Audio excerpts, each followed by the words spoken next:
folks, my name's Darren Lambourne and I'm the audio director, musician and sound designer on Cursed Mountain. And I'm here today to give you an inside view of the audio production behind the project. With Cursed Mountain, we have a very lethal environment. It's inhospitable, it's got high altitudes, extreme cold, and bleak, rugged terrain. But there's also this spiritual thread running through the game world as well. And there are themes of death, love, insanity, and the occult.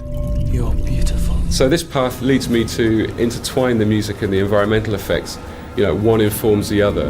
And so the line between the score and the soundtrack are intentionally blurred. And I think it hints at a sort of a oneness, a singularity in the game world, which is what I hope will be communicated by the audio in Cursed Mountain. I collected together many instruments and materials from the region and set them up at home in an environment where I could record them whenever I felt inspired to.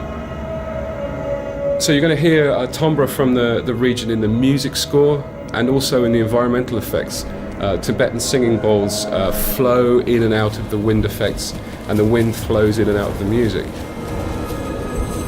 You'll hear the sound of tiny metal bells, for example, in the snow particles that fall in the ice caves of the game. It's this combination of the real and surreal that I think you're going to find interesting in Cursed Mountain. We wanted to make the player feel small, vulnerable, and an alien in his environment. So the environmental weather effects are very important in conveying the message and giving the land itself a sense of presence and a sense of power. But inside all those powerful effects, if you stand and listen for a moment, you're going to hear sort of tortured voices and sinister echoes coming out from the shadows. I wanted to give the environment a certain honesty, so I tried to avoid the standard sort of Hollywood cliches and use the sonic diversity of the natural environment as a language used to communicate with the player. And I think that, more than anything, is what gives Cursed Mountain its own unique voice.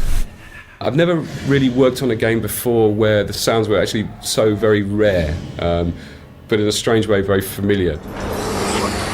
They're crude, but incredibly powerful, primal sounds. There's this harshness of the wind, the thunder, the lightning, huge sounds, with all this wonderful counterpoint as well of the spirituality that runs through the land. Well, thanks for tuning in, and I really hope you're going to enjoy the audio experience that Cursed Mountain has in store for you.